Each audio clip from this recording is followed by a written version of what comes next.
comical. Like, he puts pressure on guys without throwing too many punches, and then starts to figure holes out, and the way he can explode and move in with one shot, my God. Yeah, he very explosive. He's very explosive. Wasn't for this music, I'd probably be dead. Shakur sees that. He's anticipating something to come. He knows he's going to explode in. So what does Shakur do? Teo takes a big step in. Shakur takes a big step back. You know, again, always understanding because he has great eyes. You know, great eyes, understands boxing very well. And Joe Rogan is left completely shocked by Shakur Stevenson's bulging physique ahead of his fight with Teofimo Lopez. He praises Stevenson's unique defensive style and elite fighting skills, calling them truly remarkable. Rogan also points out that Shakur's incredible shape enhances his agility and power inside the ring, making him a truly standout athlete. It's Floyd Mayweather. Yeah. His defense was incredible. Yeah. Defense, and he stayed, and that guy was putting the guy from Golden Boy, I can't remember his name, who he fought, but was just a good fighter and was really pressuring him. And Shakur stayed in the pocket. Yeah, he stayed in the pocket. He also said he's not calling him a runner before. Anymore. He's not a runner. Yeah, but he said after that fight, I'm not going to fight that way anymore. He said I took too many shots. Oh, really? Yeah, because he wanted to like put on a show and show everybody he's not just a runner. He could stand in the pocket. But then he's like, why am I doing this? I'll box the shit out of these motherfuckers. Yeah. I mean, he's a silver medalist, that guy. Yeah. Oh, he's elite. He's elite. Yeah. And just one of the best. Shakur Stevenson's camp shows remarkable focus and discipline as he prepares for his upcoming fights. Every training session is carefully structured to sharpen his defense, speed, and overall technique. His coaches stress precision, conditioning, and strategy, ensuring Stevenson is ready for any challenge. This dedication is reflected not only in his physical shape but also in his mental toughness, making him a formidable opponent in the ring and a true professional in every sense.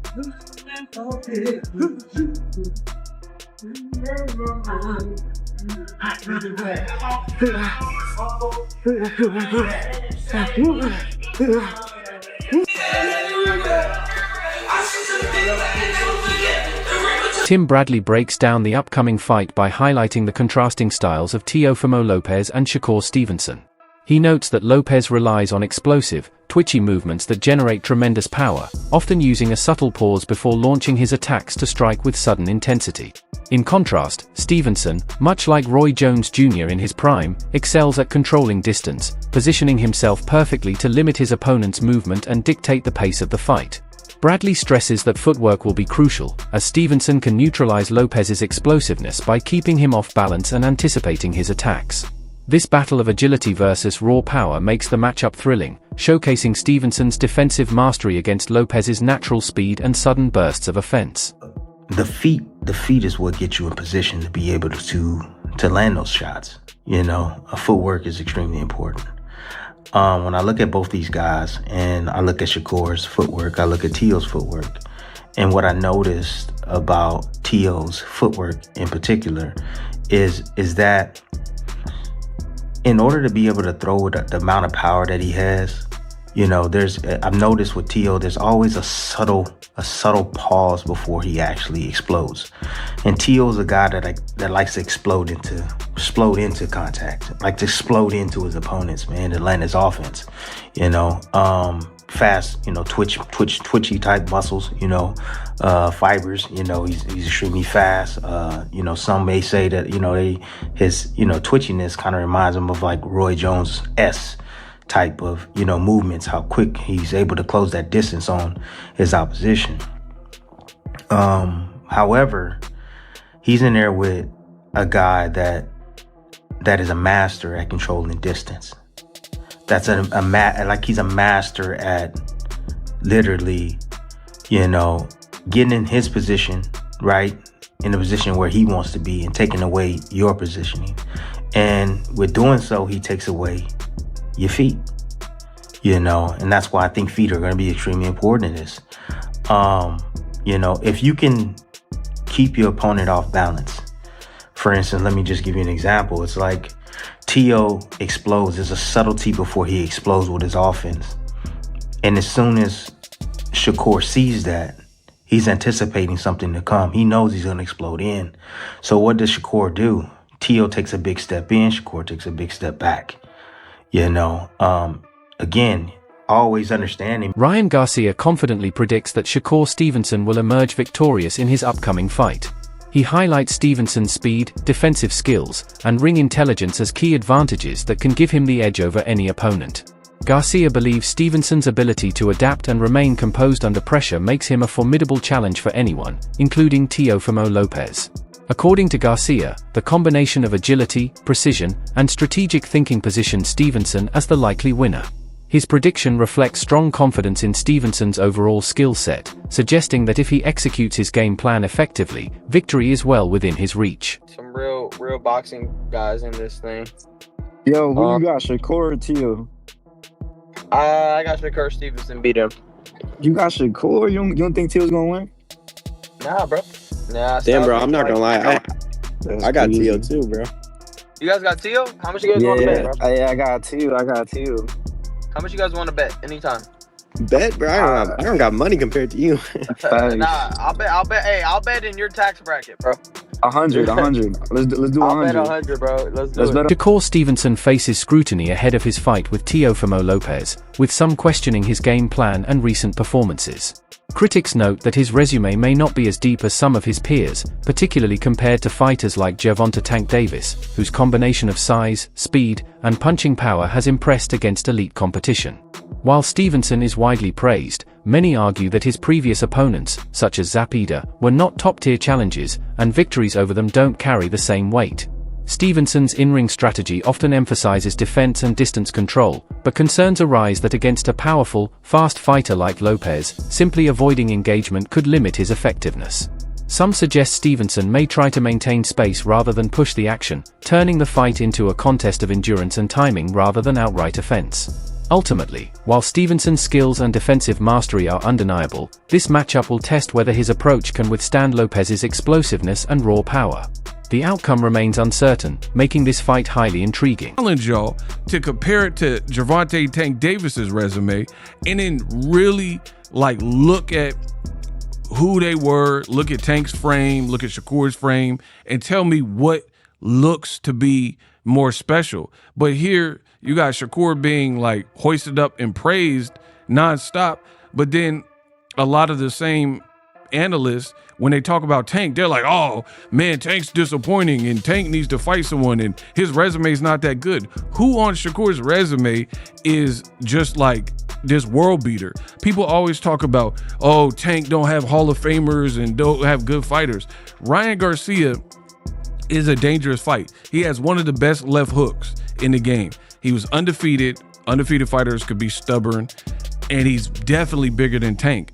Even Shakur, he would probably be bigger than Shakur, but it would at least be closer. So for me, it is more impressive seeing the smaller guy like Tank produce that type of punch and power and being there with the giants and guys like Frank Martin. To me, I would rather have seen Shakur, Frank Martin, like they were supposed to fight, but it fell apart over money, than the fight with Zepeda. Especially, like I said, Zepeda coming off 2 performances where he arguably lost both, if not one of them, and was exposed and dropped in the fight. Teofimo, I think that's a good name for Shakur Stevenson, but the fight hasn't happened yet. So we have to see what it is. But all this talk about Zepeda being, who was that good? Robinson Conceição really should have lost to O'Shaquie Foster. They rematched and then he did lose. He's cool, and he lost to Valdez before Shakur fought him, and Shakur Stevenson explains that his motivation comes from constantly pushing his limits. He doesn't settle for easy fights. Instead, he seeks opponents who challenge him both physically and mentally. Every match is an opportunity to sharpen his skills, learn from different styles, and test his adaptability under pressure. Stevenson's competitive nature drives him to stay disciplined in training and focused on strategy, ensuring he is ready for anything the ring demands. For him, success isn't just about victories, it's about proving he can rise to every challenge and grow as a fighter. This relentless pursuit of tough competition keeps him evolving, making each fight a step toward becoming stronger, smarter, and more versatile in the sport. See certain guys out there, and I seen Tio his last fight. I was there front row, and I'm like, damn, this dude is he like a baby Roy, he doing things with his hands down, flashy. And I thought it was cool, so it kind of made me want to get in a ring with him and see if he could do them things against my style. Your last fight was against William Zepeda in July, and you fought a totally different way. It wasn't the easiest way or the best way to fight, but I think it was good for you and your development because it not only sent a message to the rest of the division, one up, your division at that time, and then the one above you, but it sent a message to the fans. But I think it also did something for you to prove to yourself that, man, listen, that wasn't like my best performance, but I showed you I can get it out the mud. What did that performance kind of do for you now that you look back at it? Honestly, I think like styles wise, I think that Zepeda's style is the style that's supposed to give me the most trouble. Like guys that box and give me time to think is the guys that's gonna have a fit with me all night. But the guys who press me and put me against some ropes and throw a million punches, that's the style that's supposed to give me trouble. So I went out there and I prevailed against that style, and now I'm fighting against a boxer, which for me, it just makes it more fun. I don't have to deal with a guy that's trying to like wear me down so much. Right. So now I got Shakur Stevenson's sense of accountability in the ring sets him apart from many fighters. He approaches every training session and fight with discipline and responsibility, always aware of how his choices affect the outcome. Facing Teofimo Lopez, however, presents a unique challenge. Lopez's speed is a serious threat, capable of disrupting even the most precise defensive strategies, and Stevenson cannot afford to underestimate him or treat the fight casually. Every punch, feint, and movement from Lopez demands full attention and rapid adjustment. While Stevenson's skill and defensive instincts are exceptional, speed can create openings that even the best calculated plans might miss. Success in this matchup will depend on balancing discipline with adaptability, staying sharp and reacting in real time. Stevenson must respect Lopez's pace while executing his own game plan, ensuring that his accountability translates into measured, effective action rather than overconfidence. So I feel like Shakur has to keep that fight in the middle of the ring, use his counter ability. But if Teo's speed is a problem, I think Shakur is going to run into a lot of problems. But if Shakur is the faster fighter with the good reflexes to counter, he'll be fine, I think. But, Teo says a lot of crazy things that, a lot of us don't agree with. But at the end of the day, the dude can fight. His last performance, showed him that his levels to this, right? Lopez is on a whole different, I'll say, category when it comes to boxing that Shakur is at. I think this is a great fight. I'm going to go ahead and give my prediction. If these two fight, it's going to be kind of like a Floyd versus Zab Judah-ish, or I'm going to say Zab Judah. I know Zab Judah is a different fighter than Lopez, but I think what's going to happen is going to become a chess match. Who can counter who? Lopez, I think, will get hit early and start respecting Shakur's power. I think Shakur will keep everything to the middle of the ring and be able to adjust with his movements, his counter ability, and his defense. Like, he's able to make those adjustments that are very similar to Floyd. So I'm going to go with Shakur on this one. But you cannot sleep on Lopez because he comes to fight. The fight that he shocked me was against Lomachenko. He came ready for war. And I think Shakur, he's starting to, get fights that are kind of setting him up for these mega fights, and he'll be prepared for that. I don't see Shakur beating Tank. I'm going to tell y'all why. Tank, speed, and ability to get inside, I think, is going to give Shakur a lot of problems. But if Shakur could keep things in the middle of the ring, he should be fine. It's all going to be up to what Shakur, how he wants to fight it. I wouldn't have him go on the ropes again, and I don't blame him for moving more in his next few fights, because that last fight, he didn't move too much and gave us, we just want to see him fight, right? And we know he can fight. But the clash between Teofimo Lopez and Shakur Stevenson promises to push Lopez to his absolute limits. Analyst Henry notes that facing top-tier opponents is what brings out the best in Lopez, as his full potential only emerges under true pressure. Against a fighter like Stevenson, who combines agility, precision, and smart ring awareness, Lopez must adapt quickly and refine every aspect of his game. Henry explains that a fighter's ceiling isn't fixed, it depends on the challenge presented by the opponent.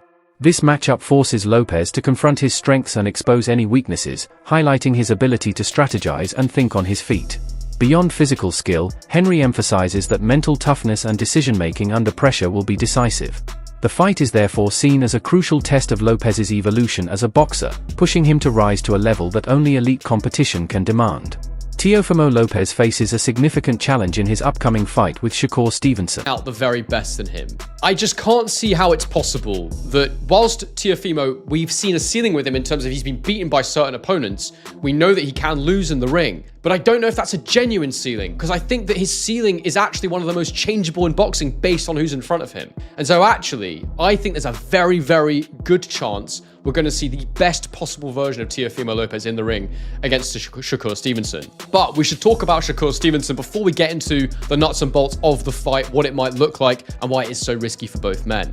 Now, Shakur Stevenson is currently undefeated. He's 24-0 with 11 KOs. He turned pro back in 2017. He's the same age as Teofimo Lopez at 28 years old, both men in their athletic primes. He's 5'8". I mean, these are on paper heights, so potentially a little bit shorter. He could even be a bit taller than Teofimo Lopez. I really need to see them next to each other to make that assessment. No lifts in the shoes, all that stuff. But around the same size is the most important thing. The difference, though, with Shakur Stevenson is he's actually a 3-weight division world champion, and he started a division lower than Teofimo Lopez, meaning naturally it would appear that he's slightly the smaller man. Although that doesn't necessarily mean they're now not the same size. He could easily have filled out to be roughly the same size as Teofimo Lopez is on the night in the ring. Now for me, I'm going to jump back to 2021 to first start talking about Shakur Stevenson, when he managed to get a win over Jamel Herring. Again, he'd had significant wins before this fight, but it was the first one where I really tuned into his career.